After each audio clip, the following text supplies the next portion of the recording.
तो राम मंदिर का मुद्दा अभी भी 2024 के चुनावों में घुमाया जा रहा है। अपने अपने तरफ से राम का सियासी जो माइलेज है वो लेने की कोशिश की जा रही है। इससे किसको होगा फायदा, किसको होगा नुकसान, इसी पर करेंगे चर्चा। जिस सीट पर इस वक्त हम मौजूद हैं, खुद देश के प्रधानमंत्री नरेंद्र मोदी इस सीट से चुनाव लड़ते हैं और इस बार भी चुनावी मैदान में है। सबसे ज्यादा आरोप विपक्ष उन्हीं पर लगाता है कि प्रभु श्री राम का सियासीकरण किया जा रहा है। आइए अपने चर्चा की करते हैं शुरुआत। हमारे साथ एक खास मेहमान धर्मेंद्र राय, एमएलसी और स्टेट मीडिया को इंचार्ज हैं भारतीय जनता पार्टी के। तालियों के साथ एक बार स्वागत कर दीजिए हमारे मेहमानों का। आनंद तिवारी हमारे साथ हैं, एसबीएसपी के प्रवक्ता हैं। मनोज काका साहब हमारे साथ हैं, समाजवादी पार्टी के नेशनल स्पोक्स पर्सन हैं। संजीव सिंह हमारे साथ हैं, कांग्रेस के प्रवक्ता। इनका भी बहुत बहुत स्वागत है। तालियों की गड़गड़ाहट के साथ एक बार सभी मेहमानों का स्वागत करिए।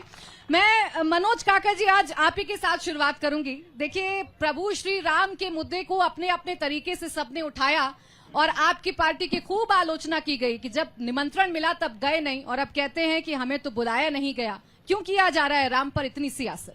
देखिए, आप तो एक तो काशी की धरती पर हैं और आपने हमसे संवाद की शुरुआत करा है।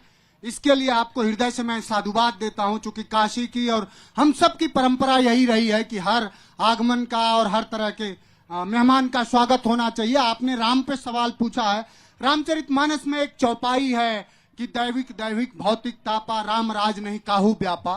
तो राम का जो पूरा चरित्र है, जो मर्यादित उनका जीवन है, जो नियमबद्ध उनका जीवन है, कहीं उसका उदाहरण और उसके स्वरूप को भारतीय जनता पार्टी के वो लोग जो गौ रक्षा के नाम पे हत्या करते हैं और गौ हत्या करने वाली कंपनी से चंदा ले लेते हैं, वो राम के उपासक नहीं हो सकते हैं। भारतीय जनता पार्टी के वो लोग जो इस देश को वो वैक्सीन लगवा दिए कि आज पूरा 140 करोड़ जनमानस इस खतरे से जूझ रहा है कि कब किसको हार्ट अटैक आ जाएगा, कब किसकी क्लॉटिंग हो जाएगी।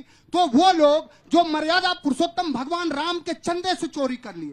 और प्राची, आज तो मैं काशी का चुकी हूं, मैं तो यहाँ का बेटा हूं। हम लोगों को सच बोलने के लिए नोटिस भिजवाई है देश के गृह मंत्री जी ने, तेलंगाना के मुख्यमंत्री को भिजवाई है, हम लोगों को भी भिजवाई है, जो स्वयं ये कहते हैं कि मैं झूठ फैलाने में माहिर हूं। जो सितंबर 2018 में स्वयं एक बयान देते हैं कि मुलायम सिंह जी को अखिलेश यादव से चाटा मरवाने का हमने फेक और झूठा बयान फैलाया, वो दूसरे लोगों पे मुकदमे करा रहे। सवाल ये नहीं है, सवाल ये है कि उत्तर प्रदेश में आए दिन नौजवानों के पेपर लीक हो रहे हैं।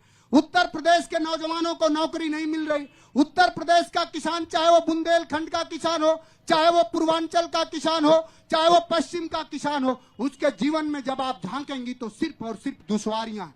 उसके जीवन में क्या बचा है? रात को पशु को चराते चराते, पशु को खेतते खेतते उसका पूरा जीवन बर्बाद है। तो जो लोग राम को कुछ भी अपने आचरण में नहीं आत्मसात करते, जिस पार्टी का एक शब्द उसके कर्म तक नहीं जाता, जिस पार्टी का मुखिया ये कहता है कि 15 लाख सबके घरों में आएंगे, जिस पार्टी का मुखिया ये कहता है कि 2 करोड़ रोजगार, मनोज काका जी, आपने काशी का हवाला दिया, खत्म कर रहा हूँ। आपने वो काशी 10 साल बाद देश के सदन में कहता है। ठीक है सर, आपके सारे मुद्दे आ गए।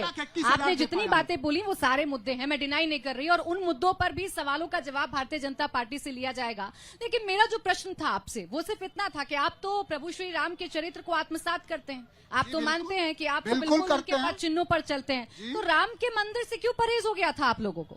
राम के मंदिर से कभी परहेज नहीं है। आप जिस धरती पे हैं प्राची, आप एक विदुषी पत्रकार है, मैं आपसे कहना चाहूंगा यहाँ कबीर भी रहे। जहाँ आप खड़ी है ना, यहाँ कबीर भी रहे और इन्हीं घाटों पे तुलसी भी रहे। और कबीर ने कहा कि हम में तुम में खड़क खम में खटी खटी व्यापी राम, सब में रमे रमावे जो इत्ते कर नाम राम जस हुई।